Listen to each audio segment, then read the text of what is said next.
ada selentingan orang berbicara kepada kita, kajian Ar-Razi itu ketinggian, itu ma'rifat gak jelas, ketinggian, gak cocok buat ente. Kita benerin syariat dulu. Kita cek, ternyata yang ngomong orang yang sudah umur 50-an, 60-an, bahkan 70-an. Kalau kita memikirkan, membenarkan syariat yang zahir dulu, kapan mau benar? Bukankah sudah cukup sebenarnya dengan belajar fikih Syafi'i, kita belajar syariat salat? Rukun 13 dimulai dengan niat, diakhiri dengan salam. Itu sudah belajar syariat. Maka coba kita lihat ulama-ulama kita terdahulu. Seandainya kalam ini kita pakai, maka kita sedang ngejek Imam Ghazali. Imam Ghazali, beliau mengatakan belajar fikih itu belajar mengetahui sholat sah dan batal. Tapi belajar ilmu makrifat itu belajar mengetahui sholat kita sah diterima atau cuma sah secara syariat, hukum zahir, mardud atau makbul, diterima atau ditolak. Betapa canggihnya ilmu ma'rifat, bisa melihat, mencari, ngecek tentang indikator ini diterima atau tidak. Sahabat-sahabat bukan Allah. Jadi tolong jangan katakan lagi hal itu. Ini yang pertama. Yang kedua, sebenarnya syariat itu pada awalnya mencakup yang zahir ataupun yang batin. Mencakup yang zahir ataupun yang batin. Jadi sebenarnya ilmu fikih, kata-kata fikih dalam bab agama, yufaqihu fid din, ya, itu artinya mencakup semua yang zahir ataupun yang batin. Dalam hadis yang sahih riwayat Imam Bukhari, ada yang mu'allaq, ada yang muttasil, dan riwayat Imam Tirmizi diriwayatkan secara muttasil, secara sambung. Allah apabila menginginkan kebaikan bagi seorang hamba, yufaqihu fid din, maka Allah faqihkan dia dalam syariat agama. Apa artinya sahabat-sahabat karena Allah? Syariat itu mencakup semua. Ini bukan kata-kata saya, tapi ini perkataan Al-Imam Abu Hamid Al-Ghazali.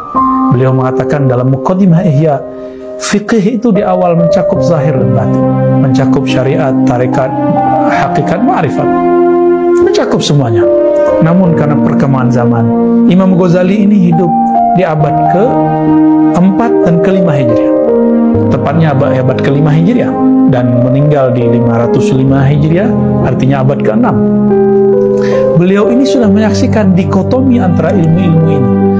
Dalam pikiran kita, ilmu ini boleh terpisah, tapi dalam prakteknya ilmu ini tidak boleh terpisah. Namun karena sudah terpisah, sudah talak 3 antara ahli fikih dan ahli tasawuf, maka yang khusyuk cuma sufi, yang mengerti hukum cuma ahli fikih. Akhirnya berperanglah mereka berdua. Tuduhan ahli fikih kepada sufi, ente ahli bid'ah. Tuduhan sufi kepada ahli fikih, ente sholat tidak pernah khusyuk. Mau sampai kapan perdebatan ini mau kita teruskan? Sehingga kata-kata orang-orang ahli syariat, benerin dulu syariat ente, baru belajar ma'rifat.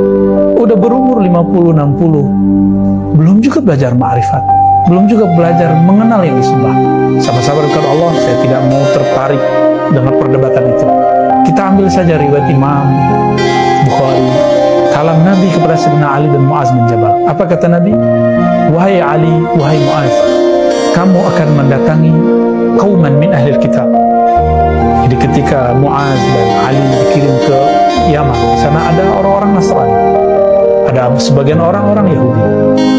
Lalu Nabi mengatakan, engkau akan mendatangi ahli kitab. Apa perintah pertamanya? Ud'uhum ilallah. Ajarkan mereka, ajak mereka untuk mengenal Allah. Coba lihat lafaznya. Fa'iza arafuhu. Apabila mereka telah bermakrifat kepada Allah, lalu ajarkanlah mereka sholat.